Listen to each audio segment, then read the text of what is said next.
This is the World of Sports Network presentation. Yes, sir. Yes, sir. Yes, sir. Yes, sir. It's the G to the U to the R to the U.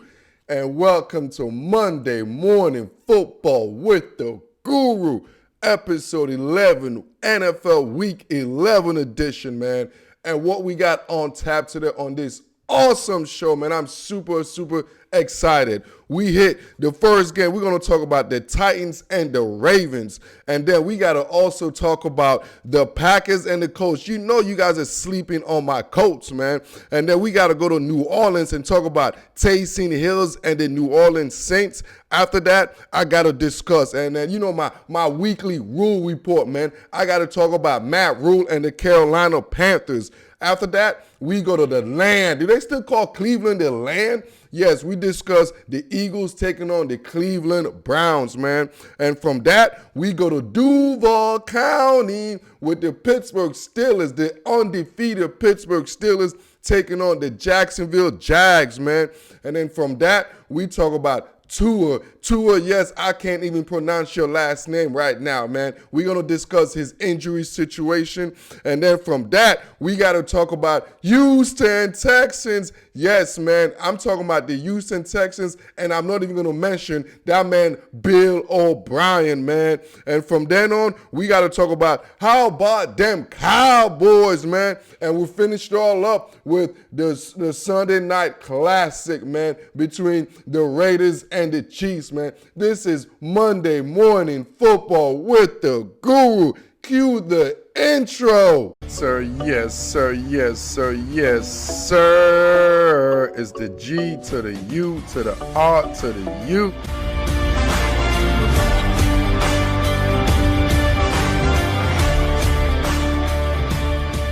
It's Monday Morning Football, man. As always, I'm your host, the G to the U to the R to the U. Appreciate y'all, man. And look, I'm not even going to waste no time because we have a loaded show and we don't even got time for me to be wasting time, dog. So all that wasting time is out the way. The first thing we're going to talk about is the Titans versus the Baltimore Ravens, man. You know we got to talk about the MVP. You know what we got to talk about. The reigning MVP and what's going on in Baltimore. You know, I'm starting to feel bad. You know, because y'all know the guru always rag on Lamar Jackson. The guru don't like Lamar. Yes, I already said that. Y'all listen to this show. Y'all listen to the content. I already made that stance. I wasn't cute about it. I didn't waver myself. I said it. I don't like this guy as a quarterback. He's not my quarterback. He's yours MVP. He's not my MVP. You know what I'm saying? And now everything is happening, man. And I kind of feel bad. So I got to take a step back, bro. I feel bad, man. Because I got thinking, because I'm a big brother. You know what I'm saying? There's certain things, if you're an older brother, there's certain responsibility you have, man. You know what I'm saying? There's certain responsibility you have to your younger siblings. Just certain responsibilities. It's an obligation. It's not something you write. It's not something rule. It's an obligation, man. You know? And Lamar Jackson is one of those kids. He's the younger sibling. So he's not an older brother. He's a younger sibling. So there's certain loves and pampering he needs. You know what I'm saying? There's certain love and pampering, there's certain ways, certain characteristics you need to get from this guy. Like he's lacking right now. What Lamar Jackson is lacking right now, in my opinion, and just my opinion, what I see as the guru, though, what I analyze. Remember, I'm an opinion head. In my opinion, what Lamar Jackson is, he's lacking a big brother influence or a father figure influence, somebody of that nature, a male dominates influence for him, dog. It's plain and simple. Y'all remember last year in his MVP, probably in his climax, in his apex of his career. Y'all remember, right, last year, who was Lamar Jackson's big brother? Y'all remember Big Trust? Y'all remember that? Every interview last year, bro, everything during his MVP run, he had a big brother, right? He had my man Mark Ingram. Side by side. Every time you want to speak to Lamar Jackson, what you say? Hey, before you all talk to Lamar Jackson, hey, this is the MVP. My man was the biggest cheerleader, dog. That's what a big brother is. You become the biggest cheerleader, man. It's all about this support system, giving him that desire, that mindset of you could do it. You are the best. My man, Mark Ingram. Mark Ingram was the main reason why, in my opinion, Lamar Jackson was the MVP. Every interview, every game. Hey, bro, listen, I'll tell you, this is Mark Ingram. Hey, bro, hey, listen. This is the MVP. He's the best player in the league. Come see me. Come see me. Big trust. And then what you see little brother, man, little humble brother, little humble Lamar. He's like, man, look, man, I'm just trying to do this for the team, blah, blah, blah. You saw the humility because you had big brother showing him how things were going. You saw the humility. But right now, what I'm seeing from the Baltimore Ravens and Lamar is, I don't see big trust. I don't see that brother unit. I don't see it because Mark Ingram, you know what I'm saying? Obviously, Mark Ingram has been hurt. Basically, at the end of last year. From the end of last year, the injury with Lamar, when Mark Ingram got injured, when Big Brother got injured, Lamar Jackson plays got injured. Y'all are like, Google. No, look at it. Look at it. Look at it. Look at it. Lamar Jackson and Mark Ingram. They were tight at the hip because he needed that. It's just like when LeBron James needed Dwayne Wade, bro. There's just certain guys, they don't have the mental, they don't have that mindset yet. They don't have the emotional intelligence. They don't have that emotional adversity. They're basically, in the hood terms, man, they soft emotionally, bro. I'm trying to say it in the most verbally, positively way I can say it. You know what I'm saying? But I got to be real, man. You know what I'm saying? Because I'm real, but my man is soft emotionally because I don't think he developed that he don't have that male dominant influence to help him develop emotionally. There's certain things I know this guy said that I know that I could see that, bro. Last year, when he had Mark Ingram, this man said all the right things, bro.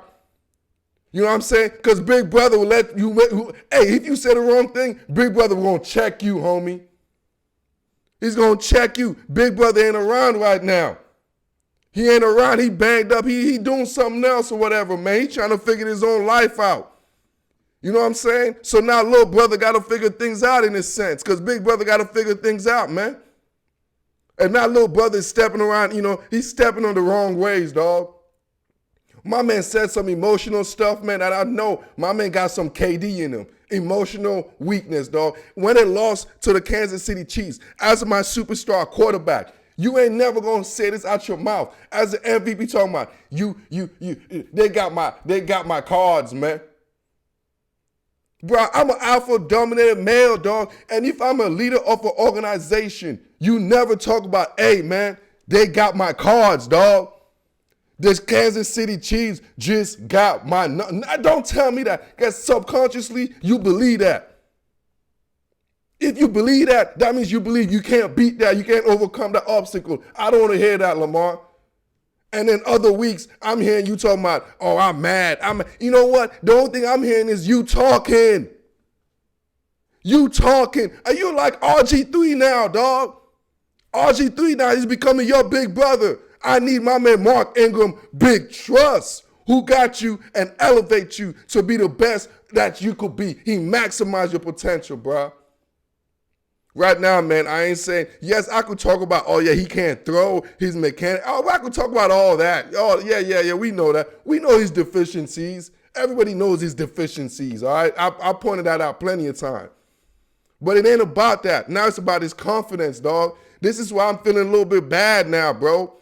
It ain't about his skill set. His confidence is so bad, you could see him hurting. You could see him, and I don't want to pound on the kid because you could see the kid is just lacking confident, and he just needs someone to pick him up, man. And right now, from the looks of it in that locker room, for the first time, I think in the existence of the Baltimore Ravens, they are lacking a locker room leadership. For the first time in the organizational structure, they're having an internal battle, and they don't have the alpha dominated leaders in that locker room to get them. And the Ravens are in trouble, bruh. They're in big trouble, bruh. As long as this year exists, the Ravens are going to be a marginal team. It's just what it is. It's just what it is, man. Until Lamar go get that confidence. You know what I'm saying? Until he get that confidence and realize he could be what he can be. You know what I'm saying? He might have to go see therapy or something, bro. Real talk. I'm talking to you, Lamar Charm. Say this is real talk, man. There's a confidence issue. You can see that, man. You can see that. You can see that. Go get mental help, bro. That confidence, that's what you need. You can get help for that, homie.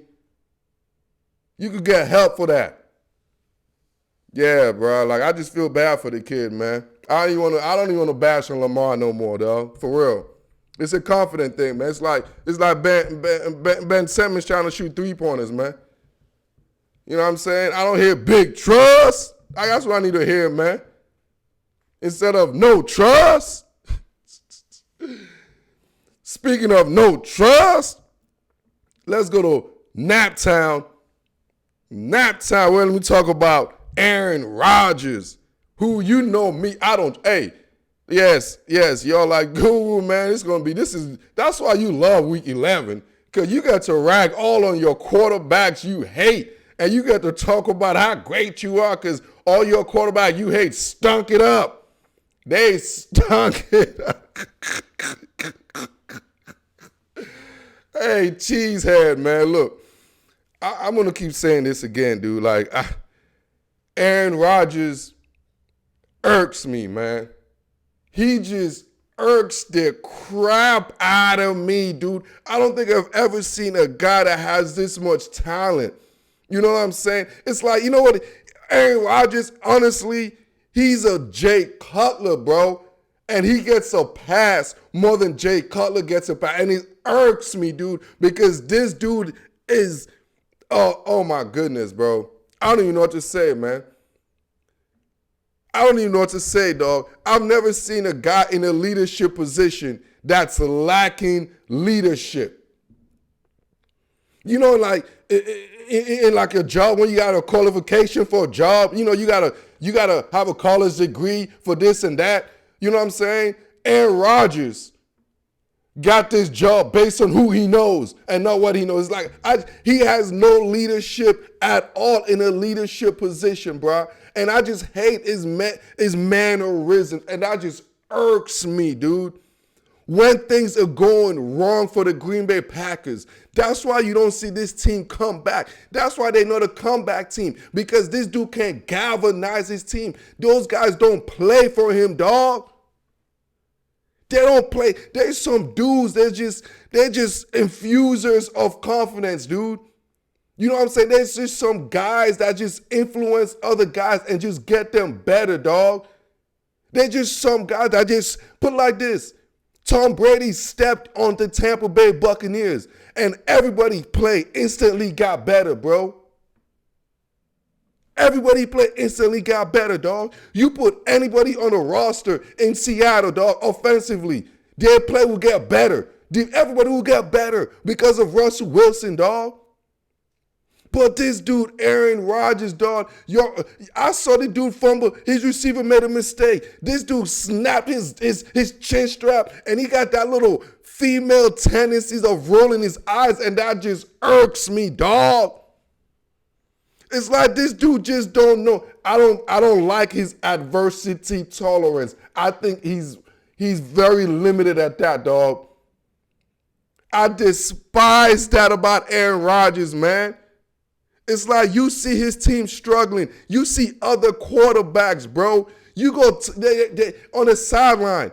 They go snap. They go talk to the other players. Hey, get us up, this and that. They go interact. They engage. They galvanize the team. This little California cool son of a gun, bro, he's always sitting by himself, dog, rolling his eyes like a female paw. I'm like, bro, it's like you could see in life, like you could see this dude is just when things hit the fan, when he gets uncomfortable. When he gets uncomfortable, he just packs it in, bro. You could just look at his resume in his life, man, on and off the field. That's a snapshot of Aaron Rodgers, dog. When things hit the fan, like on and off the field, bro. On and off the field with his life, his personal life. When things hit the fan, this man is just, I don't even know, bro. He's a front runner, man. He's a front runner. But when this chaotic dude, I don't trust this dude for a dime, dog. I don't trust this son of a gun. Aaron Rodgers is the biggest front runner of an athlete I think I've ever seen in my life, dog. I keep telling y'all, this man stole. He got lucky. He got lucky because there was a leadership in that. Charles Woodson, I keep saying that. Charles Woodson, Clay Matthews, all those dudes carried Aaron Rodgers to the Super. I don't give a damn about those stats, bro. Oh, Aaron Rodgers did not. He still have stats now. It's the leadership is lacking. And this dude, lack of leadership, lack of galvanizing his team, lack of being a team player, dog. Who wants to play for this dude? Who wants to play for this dude? Not a fan of this dude, man. I'm absolutely not a fan of that cheesehead, man. I know you guys are like, oh, Guru, you hate Aaron Rodgers. I don't know what's your big deal about Aaron Rodgers. Because, man, this dude is overrated, dog. There's certain guys that maximize their talent, and there's certain guys that undermine their talent. And I think this dude is just underachieved, and he's getting all this praise like he did something. He underachieved, dog. It's like we're praising an A student for freaking getting a B plus, dog. And you like, bro, you're an A student. But yeah, we're calling you great because you got a B plus, dude. Get the hell out of here, man. Get the hell out of here, dog. Man, y'all got me wrapped up, man. Woo. We starting strong today, man. My goodness. My goodness, man. I told you I'm warmed up today, man. I'm hyped. I'm hyped, man. I'm hyped. Before I move on to the next hype, because I got to get hyped, because I'm going to talk about our NFL. Hey, you know how Baltimore Ravens got a receiver playing quarterback called Lamar Jackson? Well, guess what? The New Orleans Saints got an NFL linebacker, straight up linebacker, playing quarterback. Yeah, dog. And I like him way better than I like that dude in Baltimore. Yes. I'm talking about Taysom Hill, bro. Let's yo. Hey, Sean Payton, my man, hey, respect. You know the Guru got to give his flowers, man. Because Sean Payton, a lot of questions was going out here this week, man, when you made this decision of going with Taysom Hill, dog. I don't even know this Taysom Hill, the big old fullback. But you know what, man? The Guru liked this pick, dog. You know what I'm saying? What the Guru saw, that's what I see. I see things. I see the future, dog. That's why I'm the G to the U to the R to the U. I can see the future. I can see dead people. I can see dead holes, dog. I just see things, homie. I can see you looking at me right now. Yeah, I can see that. And I know you like what you see. I know you do, dog. And one thing I do like is I like the ability of Taysom Hill.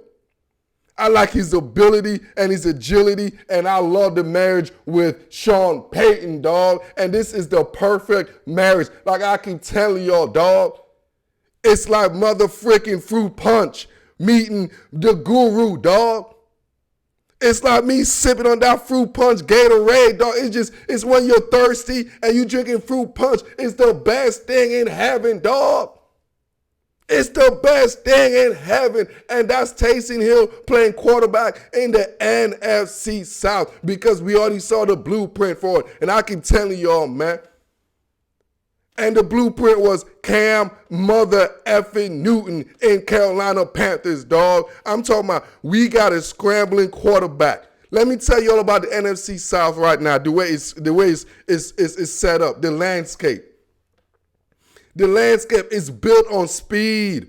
It's built on speed and finesse. You know what I'm saying? Because the Saints has dominated the division. They're a finesse team. Defensively, the NFC South acute, they're finesse. They got small linebackers, smaller size linebackers because they're looking for speed for guys like Alvin Kamara and the Christian McCaffreys. You need guys like that so their linebackers are smaller coverage guys. You know what I'm saying? Their D-line, guys got to be quicker, smaller. So what New Orleans got, and people got to realize this, bro. The New Orleans Saints got the best offensive line in football, bro. Like, seriously, their two tackles is the best two tackles tandem in football, and it's not even close. And, y'all, I've been saying this, and come see me. My man Armstead, bro, and my man Ryan Ram. Man, y'all know how I feel about my man Ryan Ramczyk. I've been talking about Ram. Go check out the YouTube page. Man, I love me some Ryan Ramczyk. That's all. Sean Payton, the only thing Sean Payton needs to do, I've been saying this, dog, because he had to run the ball with this. You have an excellent offensive line. Run the freaking ball. And now, with Taysom Hill in there, they finally get to do what the New Orleans Saints should be doing, what they're built for. With that offensive line they have made. I mean, this is a great, y'all might be sleeping on the New Orleans. Y'all better wake up, bro. I know y'all hear a lot about, offensive line from this. The Colts, no disrespect. I love the Colts O-line. I know this. You know what I'm saying? The Chiefs got a good O-line. The Raiders got a good line. No. Those guys they're different. The New Orleans Saints, I'm talking about a running O-line. I'm talking about pass protection. I'm talking about a complete offensive line, homie. The New Orleans Saints has that. They got the two best book tackles in football, dog. And if you know anything about football, you know that. That's a no-brainer, homie. You know what I'm saying? And they got my man McCoy. I said, bro, Taysom Hill is finally going to do what the addition of Taysom Hill at quarterback is going to maximize the ability of the whole New Orleans Saints offense because now they're playing to the strength of the team. The strength of the team is not that dumped down like you all saw Drew Brees is doing. No, that's the strength of Drew Brees. That's what I've been trying to tell y'all, is the strength of Drew Brees. The strength of this team is the damn offensive line, dog. It's the offensive line. They should be running the ball 35 times a game, man. But Sean Payton just wants to do all that passing. But guess what? With my man Taysom Hill, guess what? If the first read ain't hoping, my man finna run that ball. And I love what I saw, dog. Because this same style right here, this same style in the NFC South, I already saw the blueprint. And that's Cam Newton. I saw it, dog. Because it's a power team. And the defense in this division, the defenses in this division are not built for this type of style. And that's what Cam Newton and the Carolina Panthers did, and that's what elevated them to the Super Bowl. Y'all remember that 15-1 season? It's the same scenario right here, man. You're going to pound the ball with Taysom Hill. You got Latavius Murray. You got Alvin Kamara. This is the same type of concept, a power running team and a finesse defensive mind scheme division. Oh, man, I love where this is going, dog. I see you, Sean Payton. The Guru see you, dog. I see you, man. This is going to be a hell of a division, boy. Man, before we go on break, man, in about 20 minutes from now, I got to talk about this Sunday night game. Ridiculous game, man. Ridiculous game between the Raiders and the Chiefs. You know, we got to discuss that, man. And obviously, right before that, I got to talk about the Cowboys. How about them boys? How about them boys taking on, you like that? You like that? Now we don't like that. We don't like that, man. Right after the break, we're going to discuss my weekly rule report. Y'all know what it is, man. It's Monday Morning Football with the Guru. Be right back after this break. You are listening to Monday Morning Football with the Guru. For more sports content, visit youtube.com/World of Sports Network. Y'all know the drill out here, man. Hit that bell if y'all hearing this on the YouTube channel. And if y'all listening to this and any of the podcast platform, it's time for my weekly rule report. Hey, man. Hey, producer, can we get like a sound effects of my weekly rule report, like just clapping or something? Could somebody clap? There we go. There we go. My weekly rule report, man. You all know every week, this is week 11, you all know who the Guru love, man. You know, I love me some Matt Rule, dog. Matt Rule, the best Matt in this game, the best Matt on the coaching staff, the best Matt of all Matt on Sunday, dog. Hey, man, look, I'm not even going to talk about my man Rule, dog, because rule number one, always like Matt Rule. That's rule number one. You got to like Matt Rule. Rule number two, always follow rule number one. And rule number one for the Detroit Lions, fire Matt Patricia. That's it. Rule number two, make sure you do rule number one. Rule number three, make sure you read rule number one and do rule number two. Because my man, Patricia,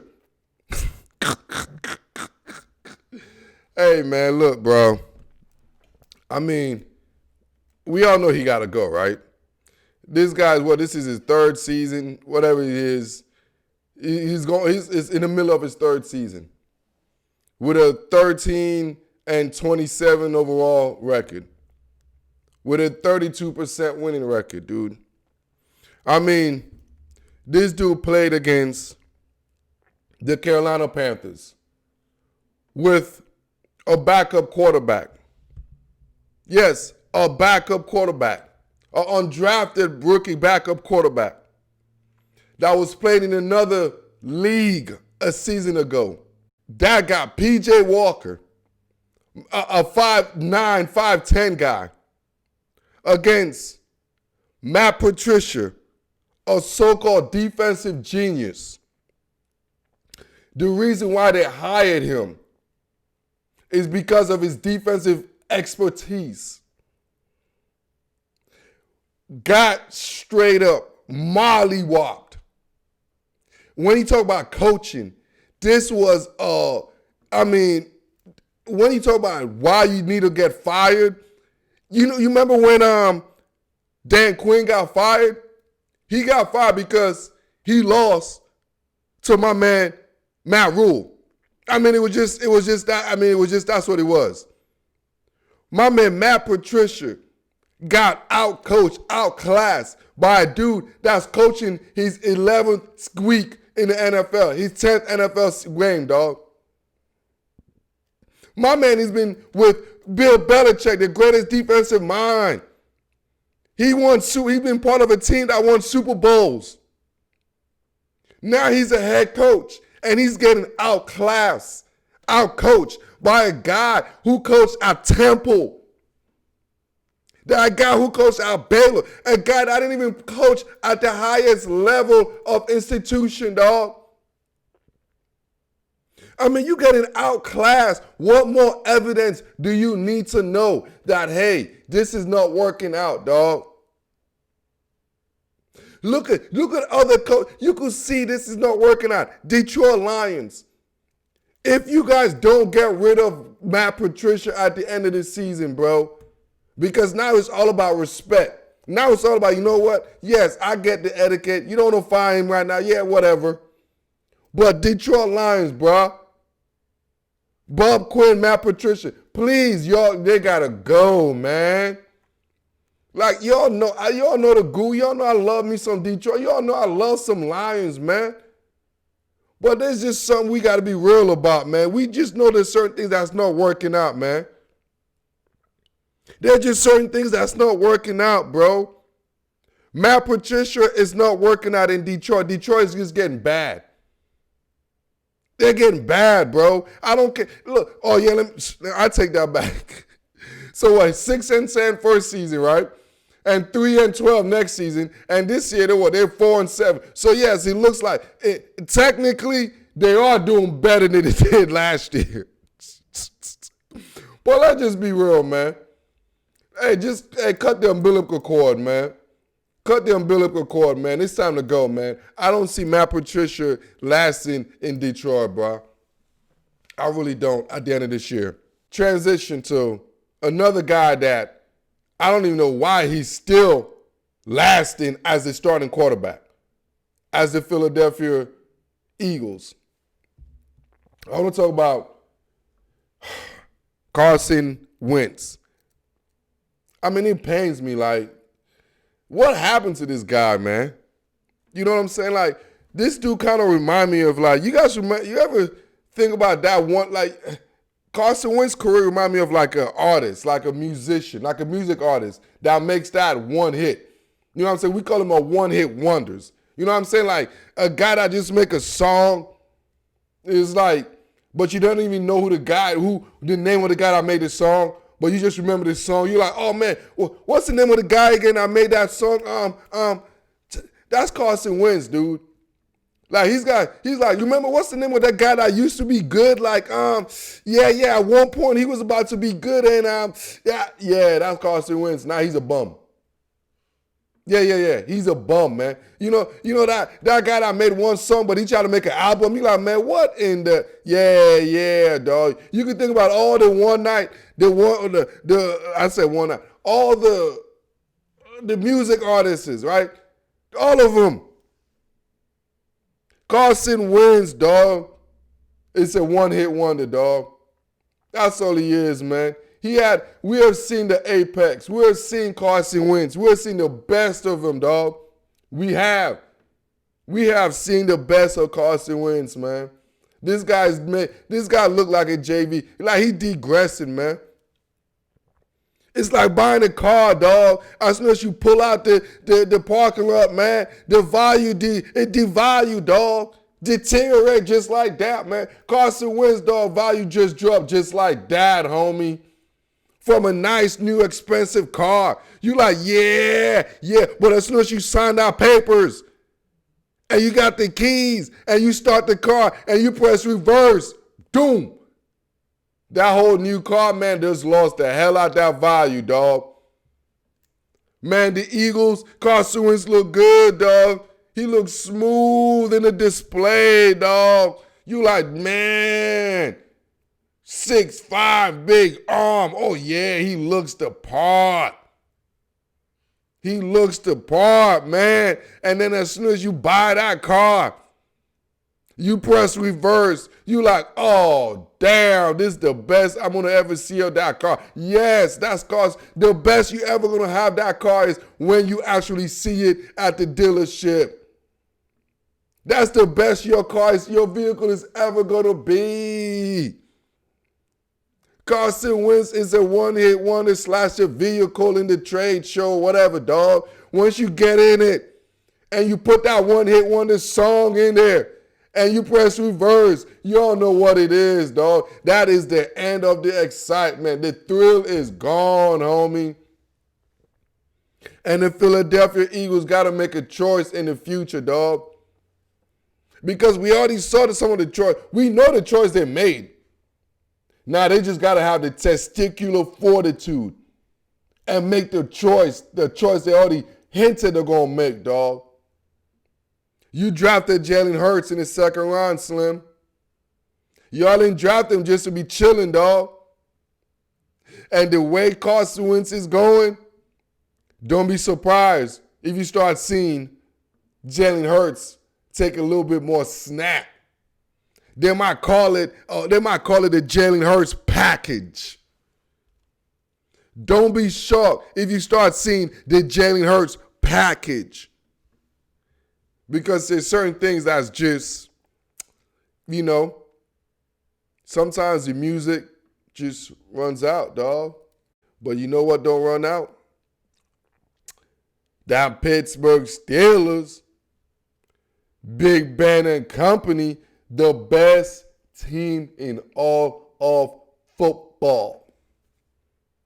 Yes, the 10-0 Pittsburgh Steelers is the best team in football, and we gotta stop it, dog. We gotta stop this nonsense. Yes, we know Patrick Mahomes and the Kansas City Chiefs are the defending champions. Yes, we know that.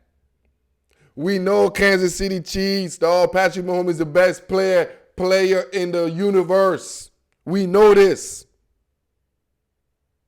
But in the ultimate team sport, the ultimate team game, the Pittsburgh Steelers are the best team in all of football.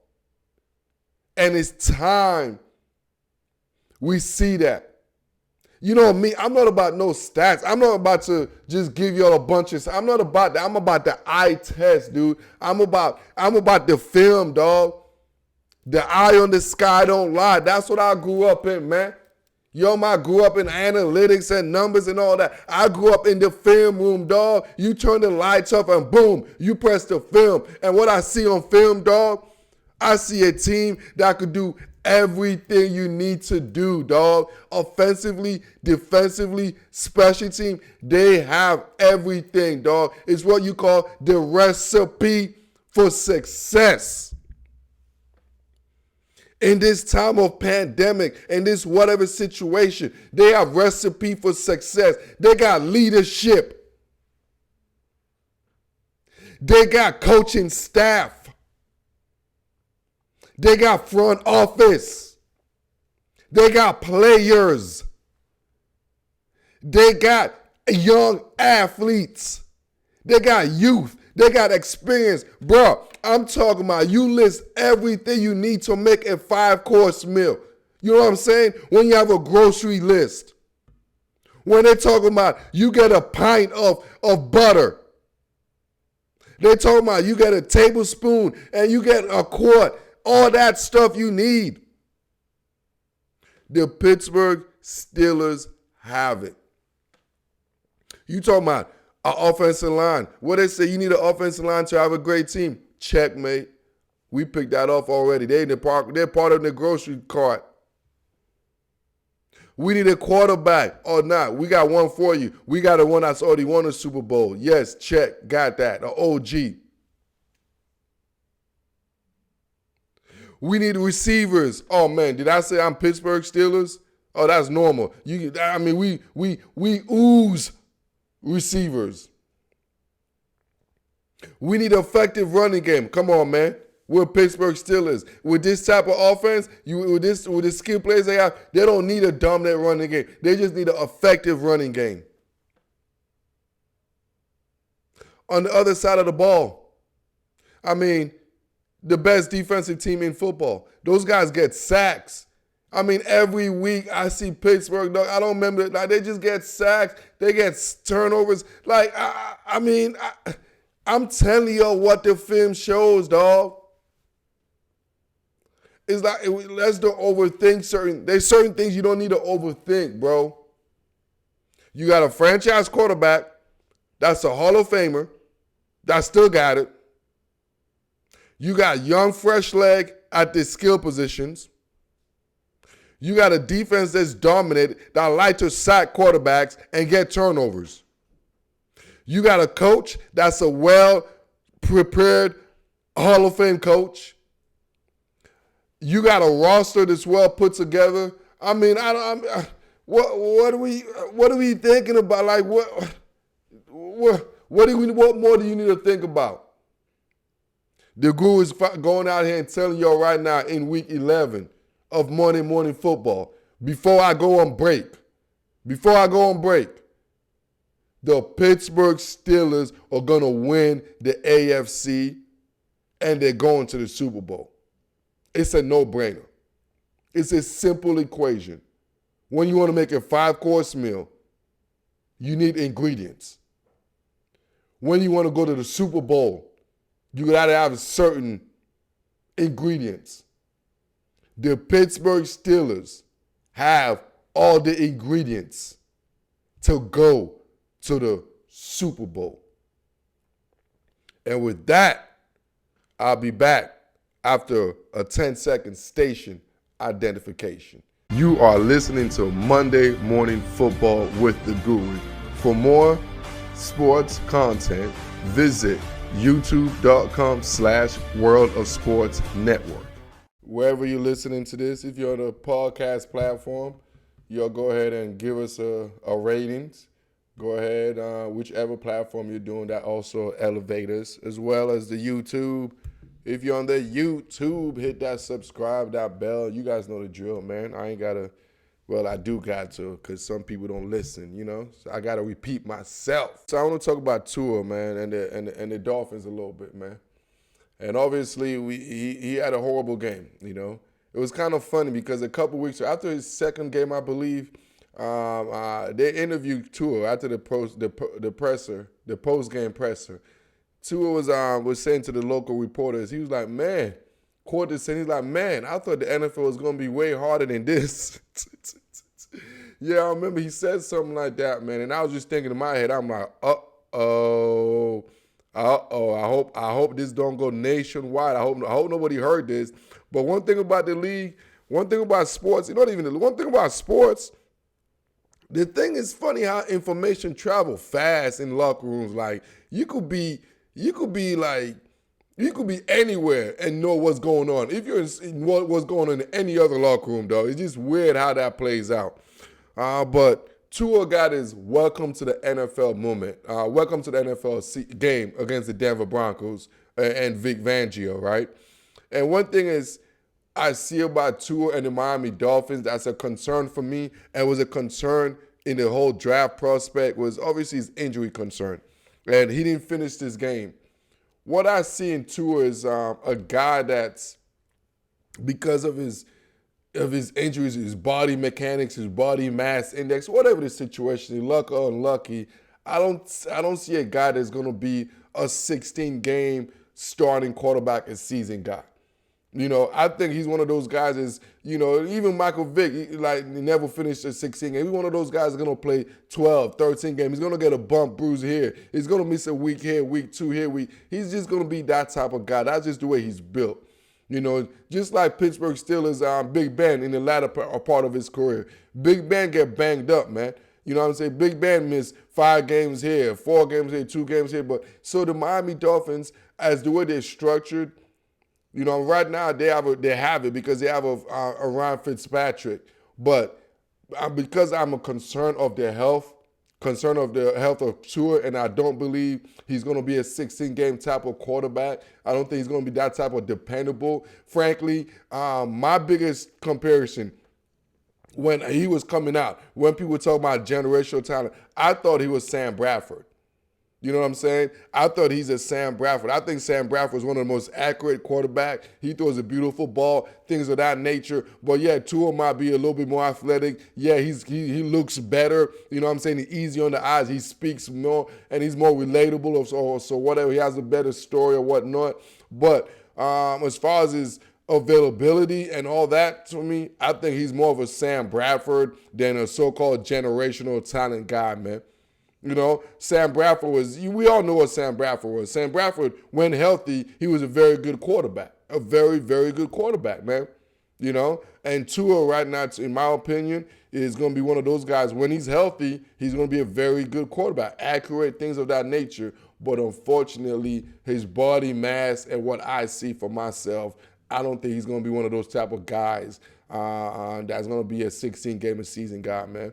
And I hope I'm wrong, man. Knock on wood, man. I pray that I'm wrong. But that's just what I see, man. That's just what I see. And you know what else I see? I see the Houston Texans, man. You know what I'm saying? As far as the coaching situation, as far as that organization, I think this is the best job in all of football available. I think for a head coach, whenever they get the GM situation going on, I think as far as a head coach, I think this is the best job in football right now available because of Deshaun Watson. And also the way that the whole division is structured. Going into the division, you're going to have the best quarterback in the division by far. The most dynamic player in the division by far. And I'm talking about, like, Deshaun Watson is the franchise, dog. And whoever comes in as an offensive coach, I believe they're going to get an offensive coach. But whoever comes in, man, they definitely have something to work with. I mean, this guy, Deshaun is not even in his prime yet. He's not even in his prime yet. And you make this change, man, hey, if I'm an offensive coach, if I'm Arthur Smith and company, Brian Dable, like, if I'm one of those guys, bro, I'm talking about, I'm licking my chops, and I'm like, hey, Houston, I want that job, bro. You know what I'm saying? Because it always helps. Look at my man, Matt LaFleur, when he comes in a situation with an established quarterback. Look at his regular season records, making Matt LaFleur look like a genius. And we all know Matt LaFleur. Like, he's an average coach, dog. He's an average coach. You know what I'm saying? He just got a stable quarterback. That's the same situation because while you're building up, my man Deshaun Watson could hide a lot of fluffs, man. A lot of fluffs, man. So if the Houston Texans, y'all got to do this right. If y'all got to go into the college ranks and get a guy like a Matt Rule. Me personally, I like a few guys, man. You know what I'm saying? I like a few guys in the college rank. I like my man from Wisconsin. I've been saying it once again. The defensive coordinator from Wisconsin. I love him. If you want to talk about defense, collegiate rank. But I already know everybody wants offense. Everybody wants offense in this time and day. But right now, if I was Arthur Smith or Brian Dable, respectively, the Titans offensive coordinator and the Bills offensive coordinator, I'd be licking my chops and sending my resume in right now because I want the opportunity to coach Deshaun Watson. Let's transition to another team, man, that just looked good, man. The team that looked good was the Dallas Cowboys, man. The Cowboys against the Vikings, man. This is what I want to discuss real quick, man. Y'all remember when obviously the Cowboys are whatever 2-3. I don't care what their record is, right? They're in the NFC East, so who cares about the records? In the NFC East, it don't matter about records, right? It's just who cares. So it's just kind of crazy in the beginning of the season how when they were the whole Mike McCarthy, Mike Nolan, you got to get rid of him. This was the wrong hire. This was the wrong this was the wrong that. Now all of a sudden, after the fluffs, the whispering is gone, you see the Cowboys actually are getting better. Like, yeah. Like, everybody wants to forget. Like, McCarthy was a Super Bowl coach. Like, Mike, no, like, we all talk about all that, yes, and this and that. But at the end of the day, bro, those guys are adult. They are professional head coach that had success in this league. You know what I'm saying? And we didn't have no preseason, no any of that stuff, right? People still forget. We didn't have any of that stuff, dog. For the coaching staff to get everything they need to establish as far as their team and their culture, man.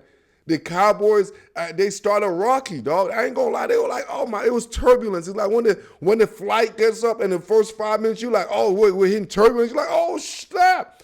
We hitting turbulence already, dog. We just got up in the air, dog. Like, jeez. You know what I'm saying? You like, this is going to be a rough flight, dog, if you're going to hit turbulence in the first 5-10 minutes. That's what happened with the Cowboys, bro. They hit turbulence, man, with McCarthy and his analytical nonsense jargon, whatever crap he was doing. Mike Nolan running the prehistoric defense and all the guys in the crowd, the prima donnas.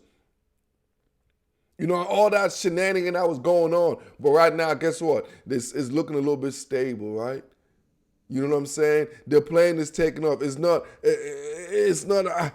shaking a little bit more. You see them getting better, man. And as you see the Cowboys, I see the Cowboys getting better. This was probably the best game they played all season. Actually, this is the best game they played all season. No, probably. This was the best game they played all season. And I love the fact that they played their best game all season after a bye. What that showed me is this coaching staff is competent. After a bye, they came out and played against a team, against a Mike Zimmer team, a team that was hot. on the road, bro. And they showed some wrinkles. I like what I saw from the Dallas Cowboys and Mike McCarthy and Mike Nolan and company, man. I really did. I really did. Zeke looked like old Zeke, man. Disrespected. And I like how they put Tony Pollard in it. I mean, I just love the whole thing, what they did. I'm talking about, you could tell this team, they were doing work in the offseason, in the bye week. This is a true indicator of what I think the Cowboys are going to be in the future. This is just what this coaching staff is going to be, man. And my man, Jerry Jones, yes. My man, Jarrell Wayne Jones, stood by his gut. Stood by his gut, man. And you're going to see the Cowboys ascend. And this was a great sign, man.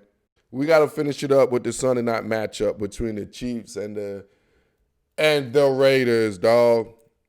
Chiefs and the Raiders. The only thing I got to say is this was a good game, bro. The Raiders played a hell of a game, bro. I think this rivalry is back. And one thing I love about it is the Raiders don't fear the Chiefs. This is what I'm getting from this game right now. And this is actually beautiful. This is what I love about the league and divisional games, dog. It's like you could be a powerhouse, but in your division, the division don't give a damn if you do this. It don't give a damn who you are. Your division always hates you. Inside your division, bruh. And don't you be the Super Bowl champion in your division. Oh, my God, bro. Everybody's coming after you, man. You know what I'm saying? Everybody's coming after you. But one thing I got to say is, bro, I got to say, Patrick Mahomes, kudos, bro. Patrick Mahomes is the best player in football, though. It's hard for me to say that. And y'all know I'm a Russ's guy. Russ is the man. In Russ, we trust the home team. Talent-wise, bro, my God. I can't even say it no more, man. I love Russ. You know what I'm saying? Russ is, you know what I'm saying, might be having a better season, might be a better season, you know what I'm saying? But Patrick Mahomes is the better player. Patrick Mahomes is the best football player in this planet. You know what I'm saying? It's just what it is. You know, we could try to be cute, you know what I'm saying, and be like Aaron Donald. Oh, yeah, it's Aaron Donald. Yeah. We could try whatever, dog. You know what I'm saying? We could try to be cute and say Tom Brady. We could, Aaron Rodgers. You could all be, we could say all that nonsense. Like, I'm not about that fluffs, dog. Like, I'm not about that nonsense, bro. Like, my man Patrick Mahomes is the best player in the universe. And it's not even close, dog. There's not even a close. Trust me, I love me some Russ. Trust me, Russ is cooking. In Russ, we trust.